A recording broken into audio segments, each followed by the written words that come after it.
data, it's going to do it again. Okay. Got the unscripted title, camera. Okay, it says... We're on? I don't know. I hope we're on. Can you see me?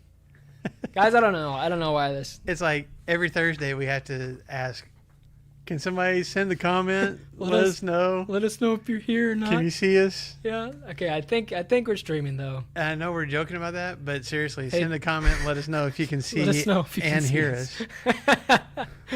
Oh, man. Oh, well. What a Thursday. Are you guys struggling today? Is anybody else struggling today? Maybe that's just... It's almost like a Monday, man. It feels like a Monday. Like today feels like we're starting the week all over again or something. I don't know. Not done. It says we are gathering our family. Let us know. Here we go. Yeah. Anybody there? Say hi. Say good evening. Otherwise, we're just going to... Can see and hear y'all. Appreciate it, Phyllis. Good to see you, Phyllis. Phyllis, you're awesome. You do that on Tuesdays, too. Let me know that you can see and hear me, so I appreciate that. So, okay, first things first, we got one college kid home from college, for the summer, which means a whole bunch of other college kids end up at the house. He goes to theirs, they come to ours. So, obviously, lots of movie watching going on. I started watching some Disney movie last night. I was like, why this? But anyway. What was it? Out of curiosity. It was Brother Bear. Oh, man. I know. I mean, that's a classic for them, but it's not top tier. Well, most of them couldn't even remember. They're like, we know we've watched this, but I can't remember for sure. Anyway, I'm not making fun. It was just like, wow. So. Yeah. Well, he did that for Tarzan, too. Yeah. Mm-hmm. Okay, but we were watching the other day Indiana Jones movies. Are you an Indiana Jones fan? Good. Oh, yeah. Okay. Yeah, for sure. I am too. And like Raiders of the Lost Ark came out when I was a kid and, kind of set the stage for Spielberg and those kind of movies and stuff. It's like a whole genre of that now. It's like Treasure Hunters, National Treasure, Raiders of the Lost Ark. Yeah, but they kind of borrow from, Tomb Raider, all those kind of movies kind of steal from Indiana Jones somewhat, I feel like. It's like iconic. Yeah. So, okay, first question for you guys tonight. Out of the 4 Indiana Jones movies, Raiders of the Lost Ark, Temple of Doom, The Last Crusade, or Kingdom of the Crystal Skull, which one's your fave? What's your go-to? Now, and there's one that I feel like you shouldn't say, but I will say that's it. So yeah, if any of you say that, I'm gonna be sad. But it's okay. Yeah, you won't be friends with Brandon anymore. That's fine. Of the 4, if you've seen all 4 of them, which one's your favorite? Maybe you haven't seen all 4 of them. Maybe you've only seen one. That's your favorite. But what's yours? That's a good reason. What's your go-to? I gotta go with Raiders, the original. Yeah, the first time you meet Indiana Jones. Mm-hmm. And it's like that for a lot of movies and stuff. But it's just like, man, here's the protagonist. He's this hero. He's up against unsurmountable odds, achieves it. It's good. Yeah, it's great. There's Nazis. I mean, it's the typical American like good film, I feel like. And there's the Ark of the Covenant. It's in the Bible. So you got Bible, you got Nazis, you got adventure. It's everything I'm interested in. Yeah, it is really good. I love Raiders of the Lost Ark. Don't get me wrong. Kate is agreeing with me. Raiders is the best? Yeah, but then he says, number 1 for me, though, is still Last Crusade. Okay. And I love Raiders of the Lost Ark, but Last Crusade, I remember seeing it in the theater and then watching it after that. It's Harrison Ford and Sean Connery, and it's and their chemistry is father and son on that, and you still got Nazis again, and now it's instead of Old Testament, it's New Testament. Now instead of the Ark, you're getting the Grail. And like it's this whole thing.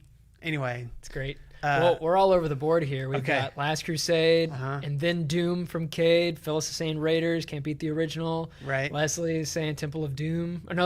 Leslie's answering for Darren. Darren says Temple of Doom. Really? So we're all over the place. I mean, Temple of Doom, there's moments. It's good. I'm not gonna be too critical. It's definitely not. Yeah. And then nobody is saying Kingdom of the Crystal Skull, which you and I we've already talked feel about. Like it's got its moments. Yeah. I don't think it's a bad movie either. Yeah, like it's not fun. Awful. It's not awful. People talk about it being awful. It's not awful. Go watch it. It's entertaining. Yeah. but Push the envelope a little. It's not too much for me. Nearly. Yeah. Okay. Now, all four of those things, the reason I asked the question, besides just, kind of chopping it up with some movie talk, all four of those movies have something to do with the temple, right? Yeah. Raiders of the Lost Ark, they're going to go find the ark that used to be in the temple. But as a matter of fact, they go into a temple to find the ark. Yeah. Temple of Doom, hello, it's in the title. It's a temple of doom. But they're going to go find rocks that have been stolen from a temple and put in another temple to go take them back to that temple. So there's temples there. Last Crusade, it's the Holy Grail, but they go find a temple where the Holy Grail is stashed, right? Kingdom of the Crystal Skull. I mean, at the end, there's kind of one. Yeah, and they kind of go, and yeah, I mean, you could call that a temple that they show up at with the Crystal Skull. Mm-hmm. So anyway, that's what we're going to be talking about tonight in Unscripted. We're going to be talking about temples, and so that's my preacher intro. That's right, baby. We work on those for days. Oh my gosh, for days. You have no idea. So we're talking about temples tonight, and we're going to be looking at John chapter 2. So if you want to turn there in your Bibles or your Bible apps, I don't know that we'll read everything word for word, but the story that we're going to be looking at is going to be coming from there. And we've told you guys before, this whole conversation we've been having about heaven and earth and about God's plan for heaven and earth to be kind of the same. Those two things occupying the same space is what I'm trying to say. Created together to be together. Yes.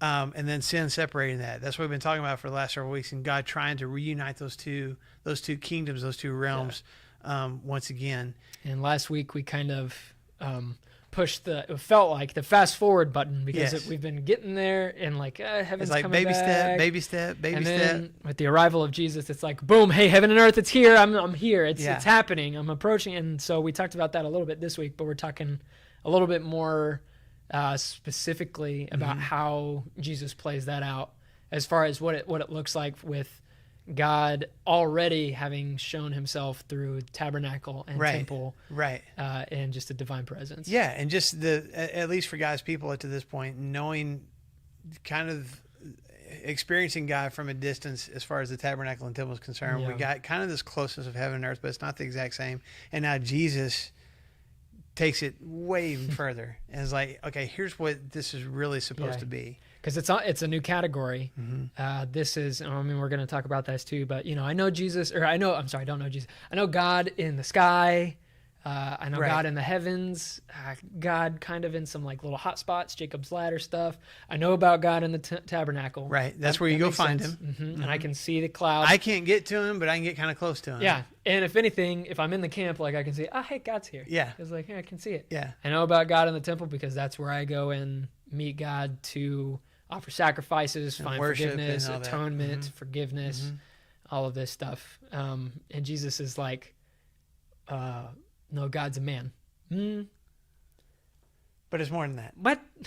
Yeah. Yeah. What? So, and that's what we're going to look at. So, as we get to that, I just want you to think of moments in your life, and you're welcome to share these. This may be difficult to share in the comments, but just think of times in your life where something happened, and maybe it's a chaotic kind of thing, and you're just like, is this really happening right now? I can't believe I'm sitting in the middle of, this happening.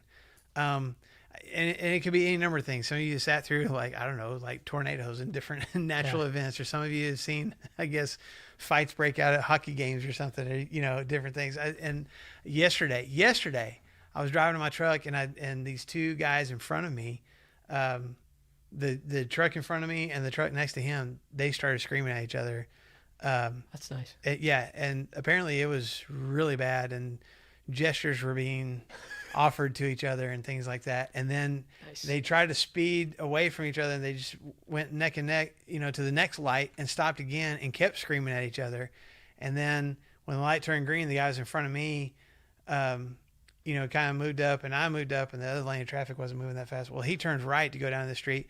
Well, the guy he'd been yelling at swerves behind me, almost takes out my bumper, and then I'm watching my rear view, and he turns right to go chase after that guy. And the whole time I'm going, I'm watching this happen right now.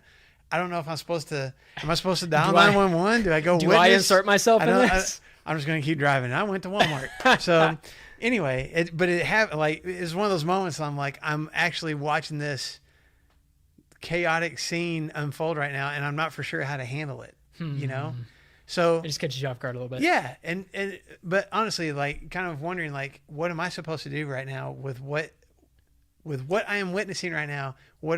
How do I process that? What am I supposed to do with it? Yeah. You know, and maybe And you've had what do times you like do? that too. So because that's what happens to the people that are around Jesus and what we're looking at tonight. So, Jesus did some pretty audacious stuff, but right here, I don't know. He's pushing the envelope pretty far, and it's right here. Right so at the lay it beginning out. of John. Lay out the story. Okay, so I mean, right here, John, right off the get go. What's beautiful is that we're staying right here in the first 2 chapters of John. Yes. Okay, so John doesn't even bother talking about the birth. He just is like, "Hey, man, in the beginning there was the Word." He just goes like, "Hey, theology." And now the word's here. And the Word was God. Yeah. And then Jesus revealed himself as the Word, and it's like, oh man, there's a lot to unpack right there. Okay, I gotcha. That I'm figuring it out. But so basically at the very beginning, we're talking about the testimony of John the Baptist in chapter 1. He says, "Behold the Lamb of God." That's whenever he baptizes him and stuff. Jesus calls his first disciples. All of that great stuff. Where are we right here? We're in John chapter 2. That's right. Making sure that we're in the right place. So I'm not going to read it word for word because we can do that in our own time. But in verse 13, this is Jesus cleansing the temple. Yes. This is a story that we've talked about on flannel graphs and stuff, and almost just kind of like been like, "Yunk, man! Like, Yeah. You're pretty awesome." Kind of catches you off guard. Yeah, bit, and too. it's one of these moments like, is this really happening? Yeah. So anyway, let me just make sure that I've got all of it. So people are coming from to celebrate Passover. They're coming from all over Which the is place. a huge Jewish holiday. So it's not just Huge. people local. It's like all over, from all hundreds over of the miles away Mediterranean. are coming. Yeah. Yeah. And some scholars think, I mean, we've got hundreds of thousands of people. Yeah. I mean, this is Flooding into this area. immaculate amount of people coming in and enjoying Passover feasts, enjoying the moments to recognize the Passover and celebrate that feast and everything. People would come from a really long ways and buy animals and buy For their sacrifices. And I mean, you've got goats, sheep, turtle doves, all kinds of things, cattle, ox, donkeys, those kinds of things that you would go and sacrifice and just as a part of this Maybe not the Passover donkeys. process. I don't Yeah, think they donkeys are sacrifice not on donkeys, the. but they would ride on the Donkeys are not donkeys. on the list. to- Yeah, they'd ride. The donkeys are there. The donkeys are witnessing all of the murders and stuff. But they themselves are not. Yes. Anyway. That's correct. So they're buying animals and stuff too. And if you're smart in a worldly sense, man, be a money changer. Be somebody that's up there that is saying. I mean, you got guys from a whole bunch of different nations, a whole bunch of different nationalities and stuff that are bringing their own money, so that they can exchange that for Hebrew money or Jewish money. Right. So that they could pay the temple tax, so Right. that they could purchase animals, because Right. there was a bunch of, I mean, you and I talked today. Right. Most of your Roman money had, like, the emperor's picture on it. Well, that was like in the Jewish mindset of the day, that was like having an idol, and you couldn't have another god An in the engraven temple. image. Yeah. So if you go in the temple, you got to switch your money out. Yeah. So yeah. So you're changing money. changing money. And you could say that if you were not the, what's the word, most moral Yes. money changer, that you could definitely not skim some off the top. I think extortion is probably the better That word. is a very good word. Yes. Extortion. So here it is that right outside the temple, that people are extorting money from other people that are coming to worship God. But what's so audacious about this, and it's something that you and I didn't really even figure out until we were doing a little bit more research about this, I mean, recently, that the high priest at that time had moved the market, or at least the place where all this money changing and buying animal sacrifices and stuff is happening, had moved it from outside of the temple into the first temple courts. Right. So you've got the temple, this is a church building, right? The temple where God dwells, where people come to worship and repent and ask for forgiveness and pray and get earnestly and honestly close to their Father. And there's bleeding goats and sheep that are being sliced and Yeah. and all this stuff, and money that's being people shouting and stuff like that, and that's all happening in God's house. Right. And that's if you fairly picture recent. like we even talked about Indiana Jones. Remember, like, the marketplaces that he walks through in the Indiana Jones movies? Picture that inside the church building. I mean, that's what's happening. Is Yeah. like you're supposed to take care of all that on the outside, so that when you come in, you can be focused on this is why I'm here, and that gets completely eliminated by what's going on at this point. It's like somebody bringing goats and sheep into your house. It's like, okay, well, let's I understand if you want to bring, let's just get into 21st century. Bring some chicken in. Yeah. That sounds great. We can have chicken and dumplings, but don't bring the chicken into the house. Right. And try and that doesn't, analogy doesn't really work and everything like that. But Right. whatever. This is something that is new that the high priest is enacting. It had been fairly recent before Jesus shows up in this moment. Yeah. And this falls along a list of just the degrading and corruption of the high priest and just this whole temple worship. This is something just kind of Jewish religion as a whole, at least around the temple. You're right. Yeah. That we're just the holy sacredness of God and his place. It's just not there anymore. Well, and let me interrupt. No, go I'm for sorry, it. because we talked about the temple, the tabernacle. This is where you find God's presence. We've talked about that already. Like God, that was a reason that he gave his people the tabernacle and then the temple later. And that was supposed to be the reason behind it, even in Jesus' day, was like, we're still disconnected somewhat with heaven and earth, but I'm coming closer. Now imagine God has gone to all this effort to get closer to us, to his people, and they're going, yeah, I can't hear you, God, because I got to make this bargain over here. I got to make this deal on these sheep. Yeah. It had to have frustrated God. And of course, Jesus being the embodiment of God. I mean, you can understand like why he was so frustrated. Yeah. Just with this whole scene. And that's why I think it's so fascinating it's happening in John chapter 2. Yeah, right off the bat. Because it's like, hey man, Jesus is coming to do his ministry. Here's my disciples. Also, here we go. Verse 14, in the temple he found those who were selling ox and sheep and pigeons, not donkeys, and the money changers are sitting there. And, Jesus, man, making a whip of cords, he drove them all out of the temple with the sheep and the oxen, and he poured out the coins that the money changers and overturned their tables. And he told those who sold the pigeons, he said, take these things away. Do not make my Father's house a house of trade. And his disciples remembered, as it was written, seal for your house will consume you. So Jesus just like, he's not having this, okay? Not today.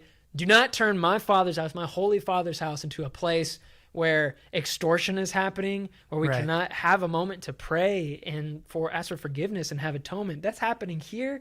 Dude, not today. Yeah. And so in righteous anger, he's like, dude, that's not happening. And it's not like he walked in and was like, hey, man, I'm really not cool with this. And it's not even like raising his voice like, hey, can y'all like do this outside? I mean, he is physically overturning tables, and he took some time to beating make a people. Whip. Yes. Yeah. And screaming. And so you can imagine the crowd, again, one of those moments you're like, is this really happening right now? I don't know how to deal with what's happening. Like, wherever he started in the room, if you're on the other end, it's a shocking like this moment. Commotion is coming this way, and you're like, what is happening? The commotion is moving. Yeah. and all these people are running in fear. Like, crazy man over here is whipping people and turning over tables. I mean, he's screaming out loud. Yeah. Like a prophet of the Old Testament, Yes. doing some crazy, crazy stuff. Yes. And like, what do you do with that? And I mean, it's amazing because us looking into this story, it's like, yeah, of course, yes, cleanse the temple. That's right. Let's That's bring right. it. Let's reevaluate our view of God and stuff. But these people were like, dude, what happens? Right. So these Jewish leaders, they come and approach him. Well, I guess before we get that, there's some puzzling stuff happening. Well, I'll just read it really quick. Verses 18 and 19 of chapter 2. The Jews, and he just says Jews here, but I mean, this is the Jews causing a ruckus, buddy. So what sign do you show us for doing these things? So where's your authority? You're coming out here and screaming at us, throwing tables, beating people. What's the deal? Because some of these guys were priests. Yeah. So they're the ones this is our domain. Yeah. This you is can't come in here. this is our job. This is our workplace. We have the authority here. Yeah. Who are you? And that's the real Because he's not question. really No. like, He's got some disciples. Who are you? He's done, the wedding at Yeah. Cana. Yeah. They probably have it. Anyway. all right, Jesus, so man. give us a sign. And Jesus' response is, Verse 19, destroy this temple, and in 3 days I'll raise it up. And, the Jewish people in verse 20, they said, it's taken 46 years to build this temple, and you're going to raise it up in 3 days?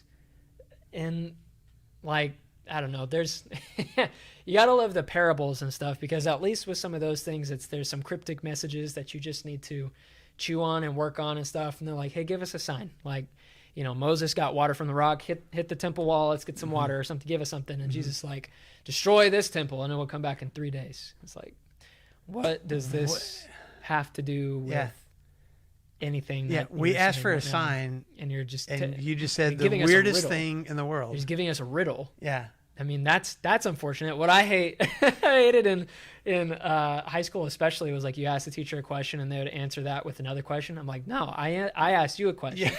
The correct response. I really wanted the answer. You answering that, not asking me but. Okay, so what's the deal? Okay, if any of you guys, are with us today, this might be more of a question for.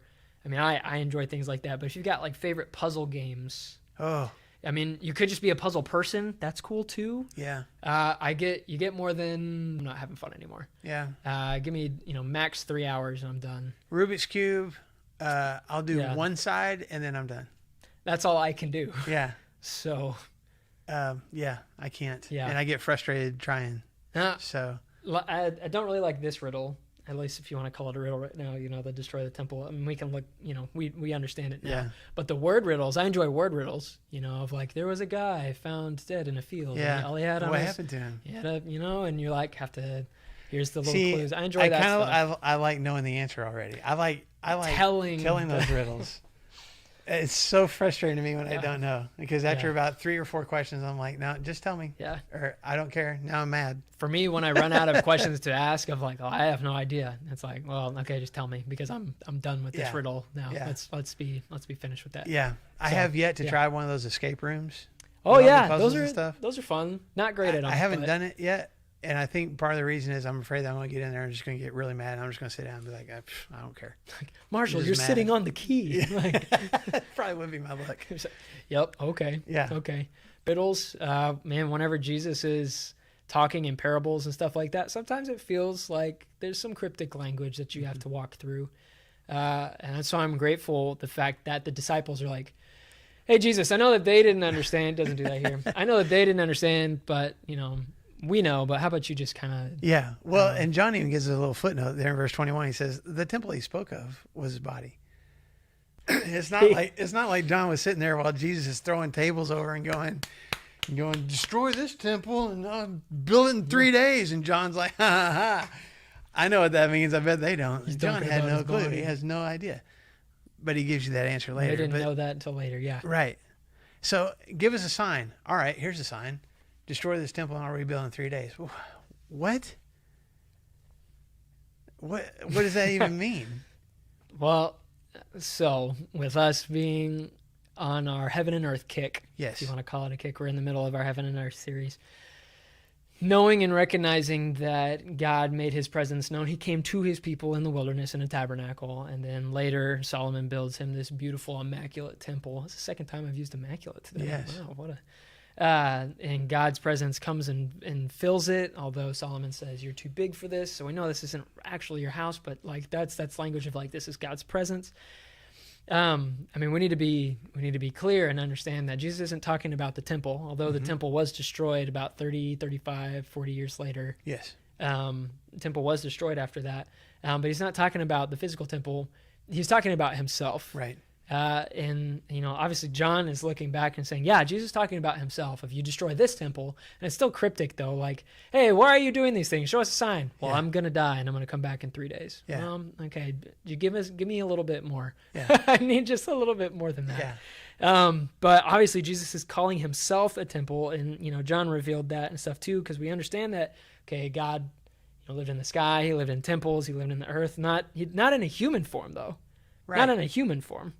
And what's cool is that, right here in John chapter 1, scooting back just a little bit in verse 14, John kind of steps that out for us just a little bit. He says this, and the Word became flesh, and he dwelt among us, and we have seen his glory. He's dwelt among us. Mm-hmm. He's living here among us. Right. So, Jesus is God. The Word of God incarnate is Jesus.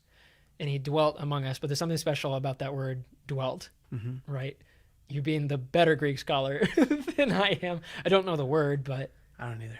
okay. I don't know the exact word. Yeah, I do know that the Greek word for dwelt here is the same word used in Hebrew for tent, or specifically tabernacled. Right. So I mean the real word is that the word became flesh and tabernacled among us. So Yes. Jesus himself became the tabernacle, this walking temple, this walking tent, walking tabernacle that's up and among us. Right.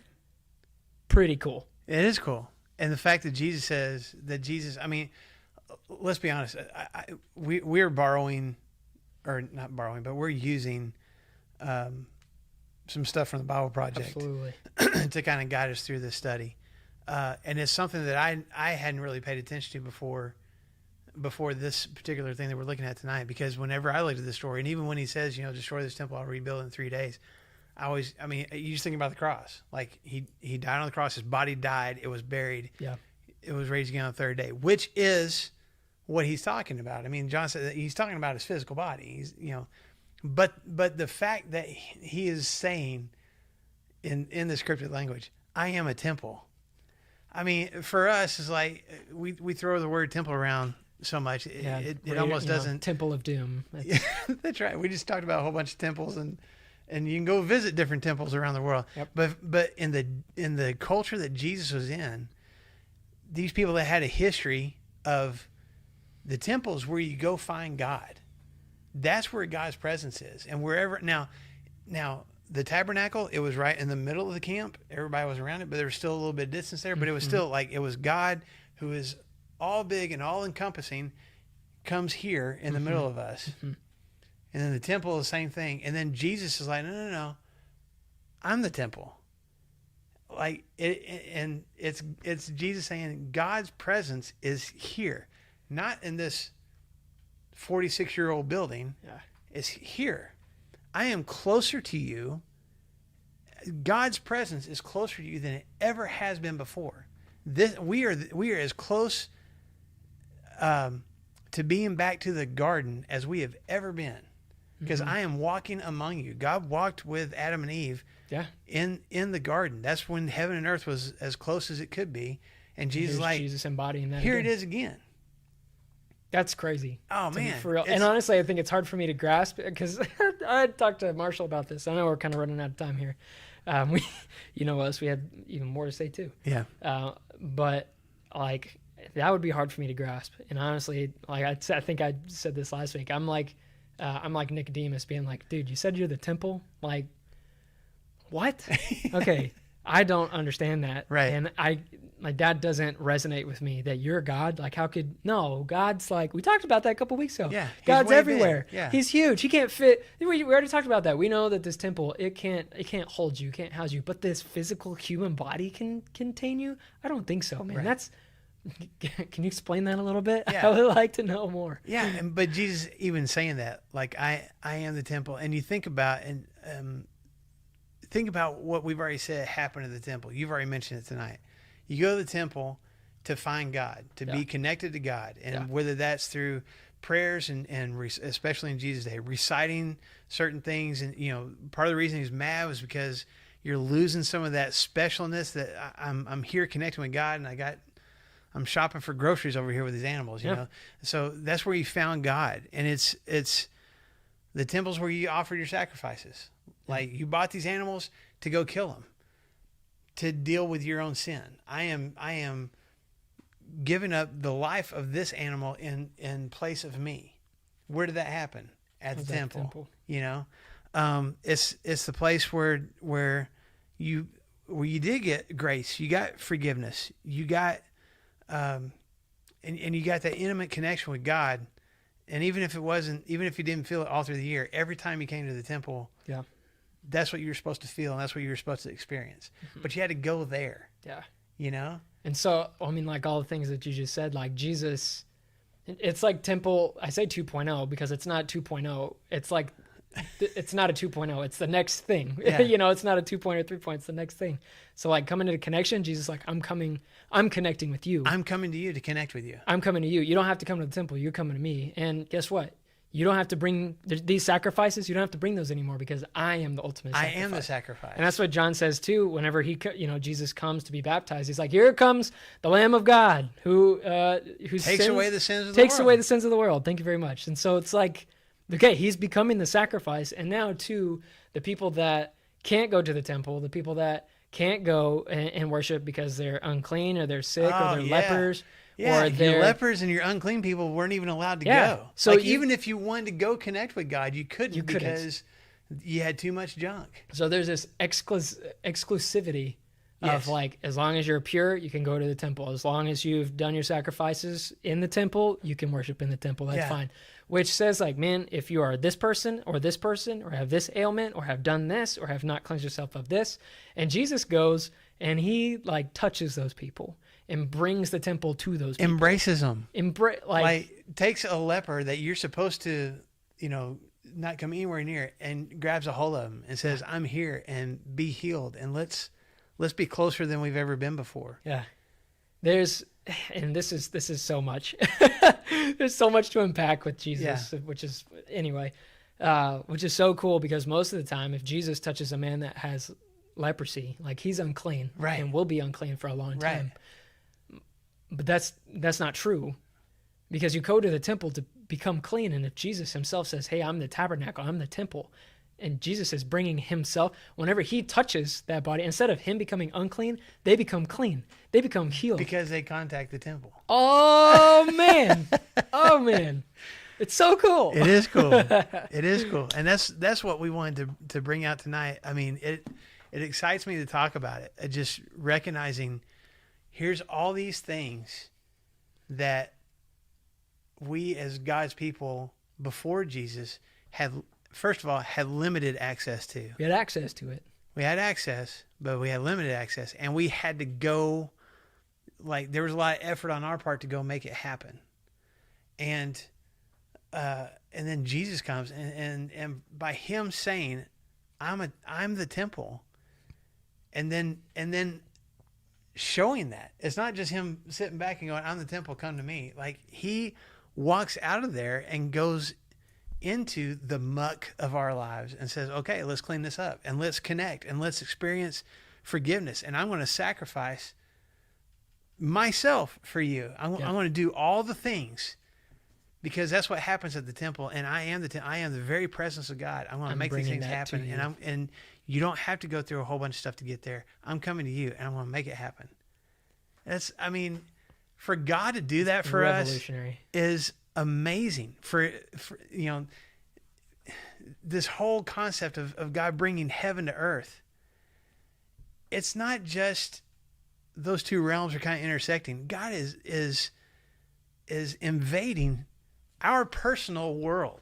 Not just the physical planet Earth, because Jesus came to this earth, but walking into our lives and going, I'm here, and let's be a part of each other's lives in a way that had never been available before. Oh my gosh, it's awesome, revolutionary. It's awesome. It is.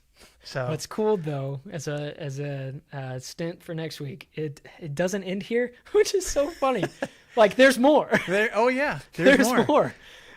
Teaser for next week. Yeah, what's the teaser for next week? God brings heaven and earth even closer. Even closer than Jesus. Yeah, and Jesus is supposed to be the answer at the end of everything, right? Right. So how are we going to do that? How's it going to get even closer? Got some pretty good ideas. Yeah. We'll see. That's what we're going to talk about next week. Yeah, it'll be fun. Sorry for the technical difficulties, but man, thank you guys for your comments and being with us today. We're excited. We've got just a couple more weeks of this series. And then we'll switch gears. Yeah, and hopefully bringing in some cool new elements to Unscripted. So we're excited about it. So yeah, go solve a puzzle. Go watch for really crazy things to happen, or at least go watch an Indiana Jones movie. That's right. And say Marshall sent you. So. That's right. We'll see you next week. Thanks, guys. Appreciate y'all.